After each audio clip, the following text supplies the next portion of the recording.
Bonjour à tous, alors si vous avez acheté une GoPro récemment, vous avez pu constater que les vidéos sont coupées à partir de 4 Go en fonction de la définition à laquelle vous filmez. Moi je filme en 1080p, ça fait des vidéos d'environ 11 à 12 minutes. Pour des vidéos plus longues, les vidéos sont tronquées en plusieurs fichiers, donc il faut faire attention aux numérotations. Les fichiers sont localisés, le fichier TCIM, et surtout les données GPS ne sont pas directement accessibles. Vous pouvez continuer à travailler sur la carte SD ou copier sur l'ordinateur. Donc pour la récupération des données GPS, il faut passer par un extracteur de données online. Il faut cliquer sur Free. Il vous sera ensuite demandé de renseigner votre email. Vous pouvez uploader votre fichier vidéo. Pour un fichier de 4 Go, l'upload est assez rapide. Lorsque c'est terminé, il faut sélectionner le type de données souhaitées. Là on parle d'une GoPro Hero 8 Black. Il y a quelques informations GPS qui sont accessibles dessus. Voilà, je ne touche pas aux autres options. Vous avez le choix entre différents formats. Un format GPX qui sera reconnu par le logiciel Dashware, mais pour le logiciel Verve Edit, il faudra sélectionner effectivement Verve Edit. Donc c'est très rapide et le fichier sera présent au dossier téléchargement.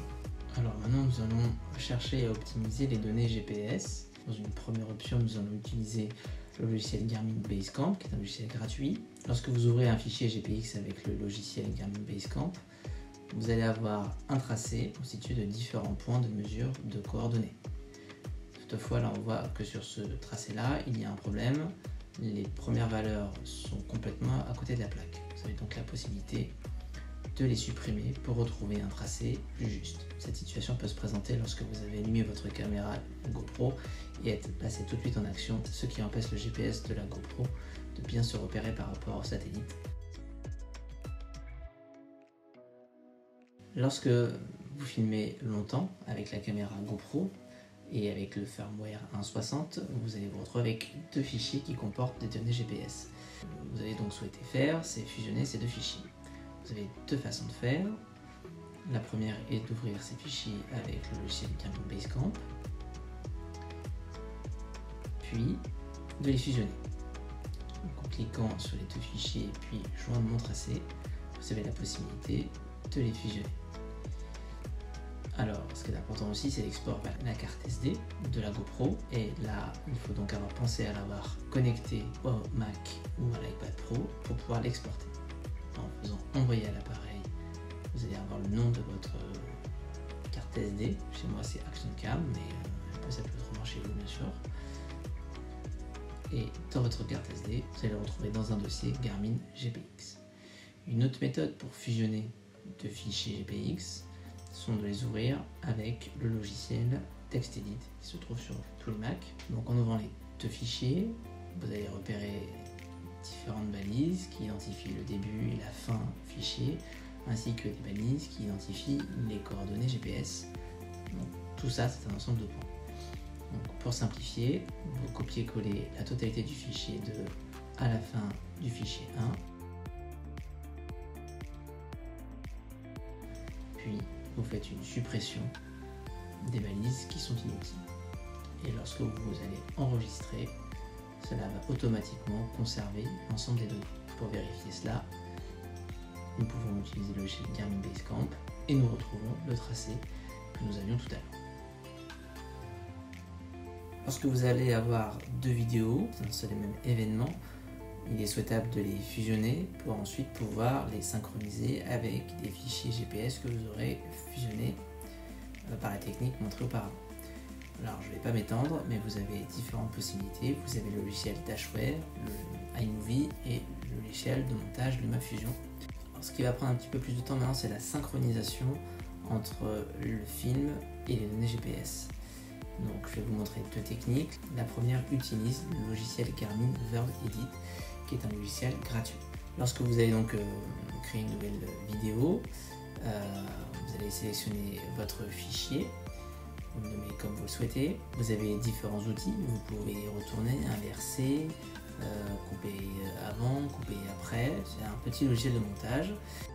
On peut insérer des transitions, mettre une bande sonore, mettre les titres ou ajouter des cartes.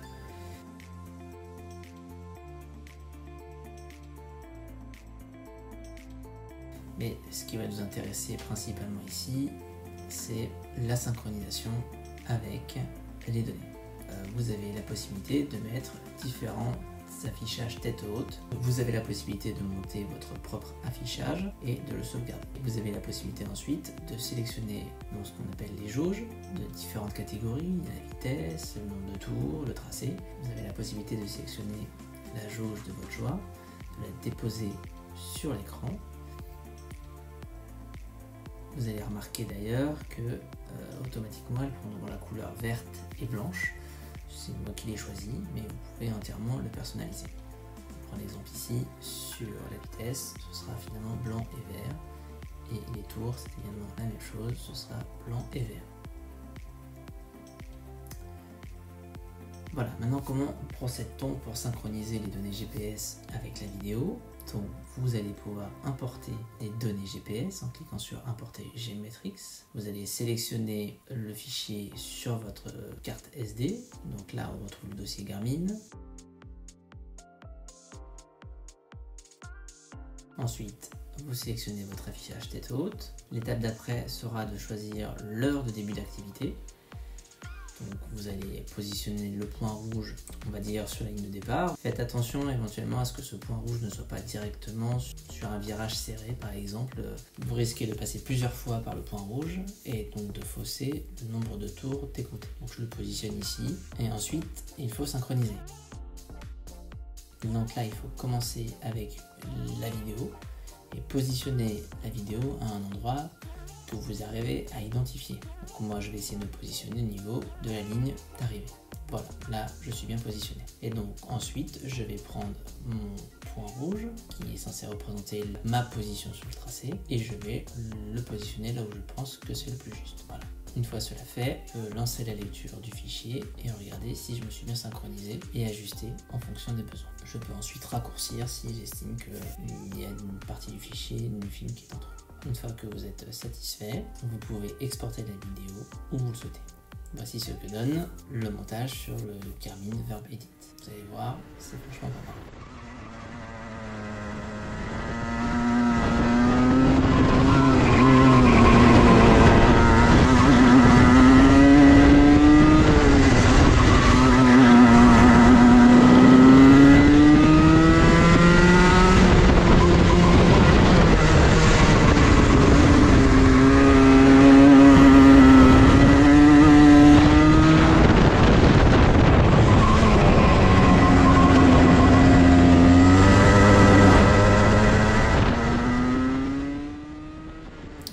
Juste ici le premier fichier que nous avions ouvert avec Garmin Verb Edit.